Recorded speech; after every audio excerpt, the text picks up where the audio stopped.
요한일서 2장 7절부터 14절까지 읽습니다. 인자의 오심과 세상 끝에 이르러서도 하나님의 거룩한 나라로 구주와 주가 되시는 예수 그리스도를 증거하는 삶은 종교 바벨론과 구별되는 거룩한 담, 벽이에요. 이 거룩과 성결의 벽, 이 담이 사라지지 않도록 지금은 어린아이라도 그 행실과 입의 증거로 예수님과의 사귐을 드러내는 실천이 필요하다는 거예요. 그래서 힘써 주를 찾아야 돼요. 주 예수 그리스도의 이름을 내 입술로 불러야 되고, 잠언서에 나타난 대로 마음을 다하고 힘을 다하고 주를 알기 위하여서 분투해야 돼요. 더 이상 자기 자신의 정욕과 즐거움을 쫓아서 시간과 에너지를 낭비해서는 안 돼요. 의지적으로 옛 본성을 따라 행하는 것을 영으로서 몸의 행실을 죽이는 그 성령의 역사가 그 십자가의 능력이 내 안에 역사함으로 나의 구습과 나의 본성을 따르는 삶을 제어할 수 있고 이길 수가 있어요. 그리스도가 자신 안에 실체로 드러나는 사건은 반드시 육신의 생명이 있는 동안에 일어나야 한다는 거예요. 육신의 생명을 잃어버리면은 끝나요. 그리고 앞으로 2025년, 2028년 이 사망의 음침한 골짜기를 통과해 나오는 이 시간은 수많은 사람들이 죽는 시간이에요. 노후 보장이니 노후 대책을 다 해놨다느니 다 엉터리 같은 소리예요. 살아남는 게 가장 중요한 화두가 될 거예요. 그리스도가 내 안에 실체로 생명으로 드러난 자들이 마지막 때 하나님 나라에 거합니다. 마지막 때 사람들의 미혹을 경계하려면 목사들의 숱한 설교를 클릭할 게 아니라 사도들과 예언자들이 발한 증거를 공관복음서, 또 요한복음, 또 서신서들 이것을 부지런히 읽으면서 그들을 통해서 말씀하시는 성령의 음성을 경청하고자 힘쓰라는 거예요. 이들의 증거가 나의 삶에 육화되어 나타난 하나님의 증거로 자신을 준비하는 자들은 주의 말씀과 바른 믿음을 지킨다라는 거예요. 마지막 때 마귀는 우리 안에서 그리스도의 생명을 뺏어가요. 내가 원하는 모든 것을 주면서 때를 놓치게 하고 때를 잃어버리게 해요. 이 마지막 때 오는 타임이 too late이에요. too late. 너무 늦었다. 너무 늦으면 슬피 울며 이를 가는 그 처참함밖에 없어요. 제도화되고 사회화된 기독교, 지상교회 봉사자, 목사들은 용과 짐승이 주도하는 세상을 알아야 합니다. 반드시 마귀의 괴계도 알아야 되고 불법의 비밀도 알아야 돼요.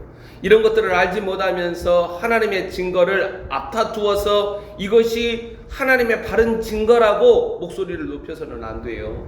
우리는 다 부분적으로 알고 부분적으로 말을 해요. 그러나 온전한 것이 올 때에는 어린아이를 버려요.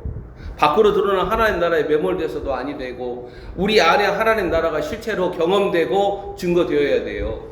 저는 2020년, 2021년 한국 내 지상교회 기독교 신앙을 견인하는 목사들의 무지와 두려움과 준비되지 못함과 완악함에 몸서리치게 놀랐지만, 자, 지금 시간이 3년 넘게 지났죠. 4년이라는 시간은 지나고 여전히 이들은 하나님의 일 목표를 하고 있다는 거예요. 그래서 주님께서 저에게 말씀하신 것이 성도들은 거짓 목자를 존경하고 여전히 살아나간다. 그들은 참 목자를 알아보는 눈이 없다라는 거예요. 그러니까 그들의 목소리를 듣고 종교 바벨론으로부터 나오지 않아요.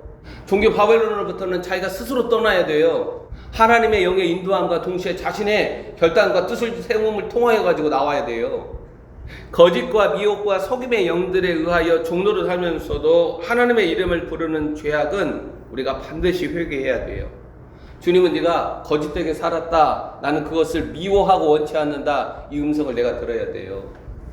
더 이상 우리는 거짓되게 살아서는 안 돼요. 겉과 속이 다르게 살아서는 안 돼요.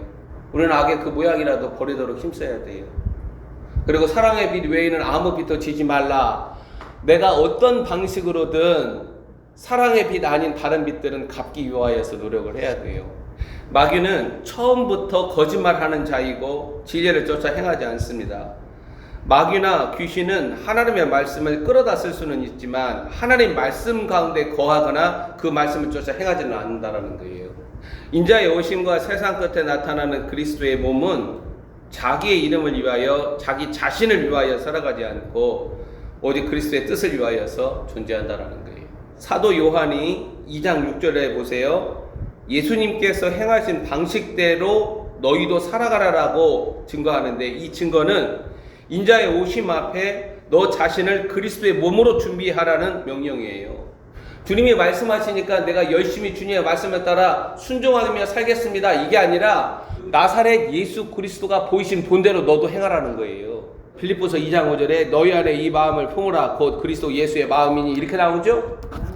이거 NASB 성경을 보면은 마음이라는 단어가 안 나와요. 어떤 단어가 나오냐면은 태도라는 단어가 나와요. 태도. 그리스도가 보이신 태도, 그리스도가 보이신 방식, 그리스도가 드러내신 마음씀 그대로 행하라는 거예요. 그러니까 이 마지막 때는 나사렛 예수 그리스도가 내 삶에, 나의 인격에, 그리고 나의 경건에 육화되어야 돼요. 너는 너의 영광을 드러내는 게 아니라, 너의 이름, 너의 정체성을 드러내는 게 아니라 네 안에 그리스도의 본성, 어린 양의 신적 본성을 드러내요. 그래서 어린 양의 신부라고 말하는 거예요. 어린 양의 신부는 어린 양의 신적 본성과 같은 마음을 가지고 있어요. 그래서 자기를 주장하지 아니하고 자기 이익을 쫓아서 행하지 아니하고 나사렛 예수 그리스도가 행하신 그 본대로 너는 행하라는 거예요. 그게 준비되라는 거예요. 준비되라는 것을 실천적으로, 실제적으로 이야기를 하지 퉁 묶어가지고 얘기하지 않아요. 하나님의 살아있는 증거로 용과 짐승의 세상에 네 자신이 드러나므로 주님이 우리 세대에 오시는 거예요.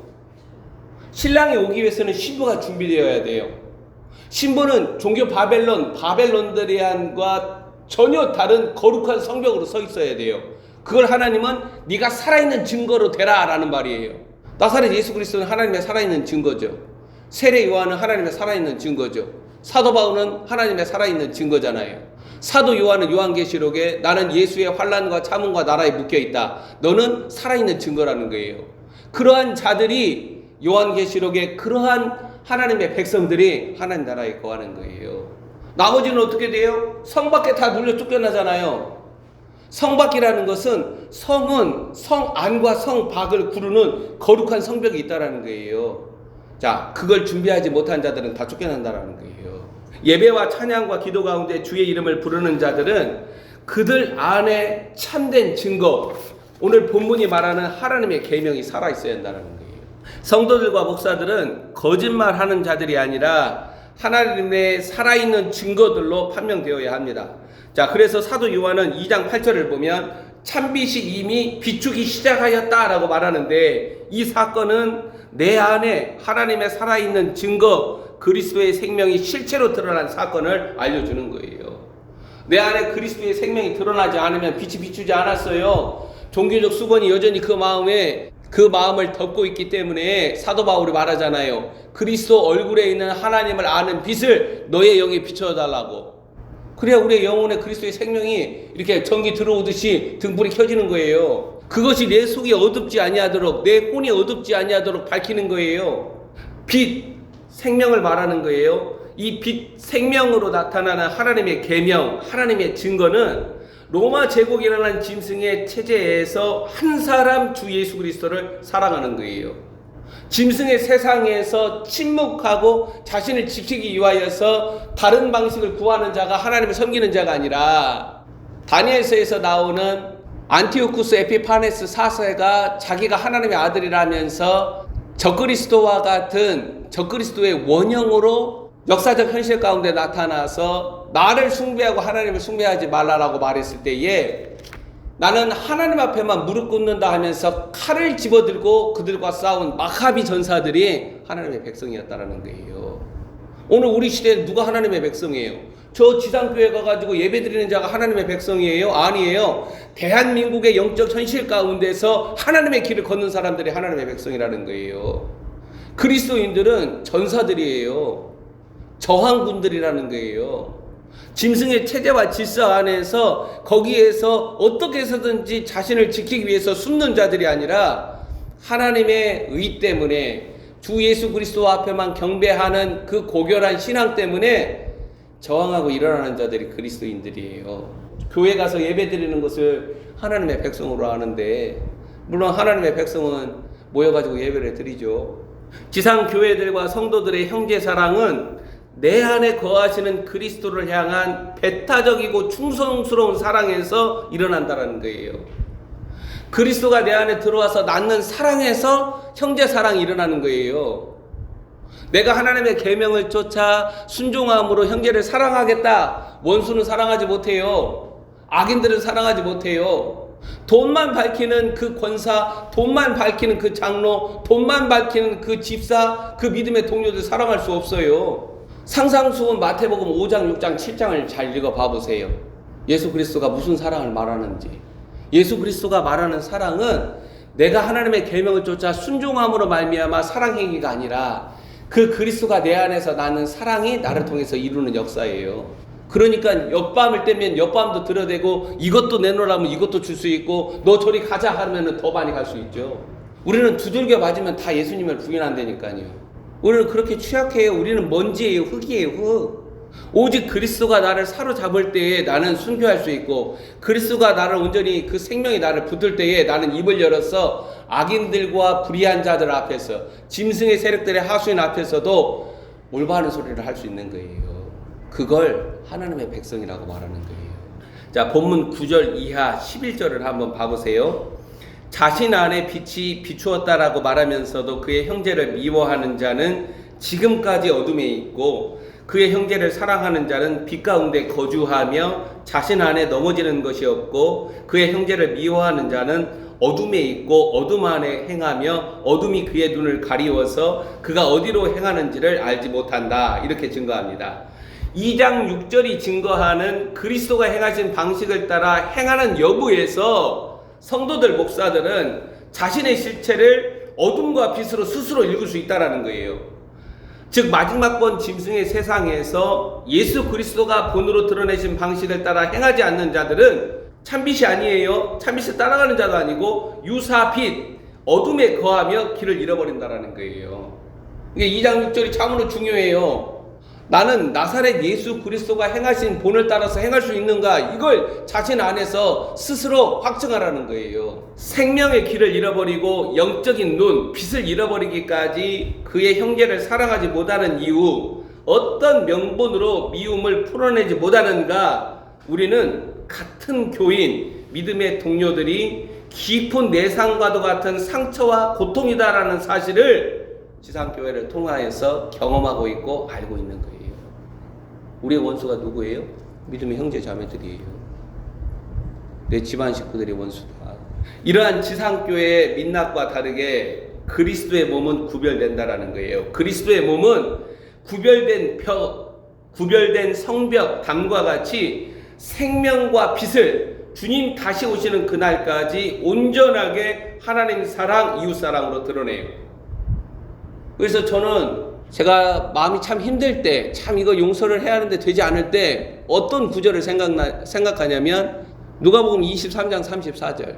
이에 예수께서 이르시되 아버지여 저들을 사하여 주옵소서 자기들이 하는 것을 알지 못함이니이다 하시더라. 이 예수님의 기도를 생각을 하는 거예요. 십자가에 달리사 자신을 향해서 저주하고, 요한복음에서는 말하잖아요. 자기 땅에 오며 자기 백성이 영접하지 않고 그의 형제도 그 예수님을 인정해 주지 않고 버림당한 그 경험, 그 상처, 무시당하고 멸시당하는 것. 예수님은 목수였음에도 불구하고 최선을 다했다. 건성건성 목수일을 안 했다라는 거예요. 하나님 앞에서 해야 할 그 일에 모든 것에 관하여서 최선을 다했다라는 거예요.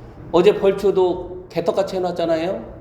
문자로 왔어요. 죄송하다고, 다시 해드리겠다고. 그래도 이 사람은 됐다. 근데 내 인생의 마지막 모습이 저렇게 벌초가 제멋대로 돼가지고 그런 모습으로 예수님 앞에 서고 싶지 않다라는 거예요. 벌초를 깨끗하고 깔끔하게 해야 하잖아요. 지금은 우리가 마지막에 마지막, 어제 태어난 아이라 할지라도 마지막이에요. 자신의 마지막을 준비해야 돼요. 무슨 일을 할 때 죽게 하듯 하라. 누가 말씀을 한다고 할 때 하나님이 공급하시고 하나님이 말씀하시는 것처럼 말씀을 해라.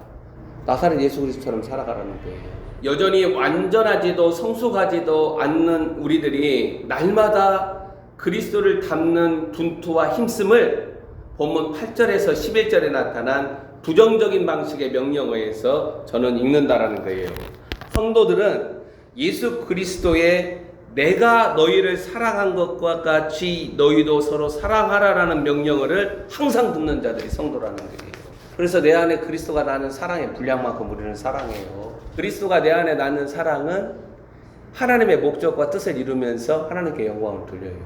그 사랑은 자기 의나 자기 공적이나 자기 자랑으로 쌓여지지 않고 하나님의 목적과 뜻 안에서 온전하게 하나님께 영광을 돌린다는 거예요. 자기가 스스로 면류관을 막 만들어요. 주님이 면류관을 주셔도 그 면류관을 요한계시록 보세요. 전부 다 어린 양 앞에 다 내놓잖아요.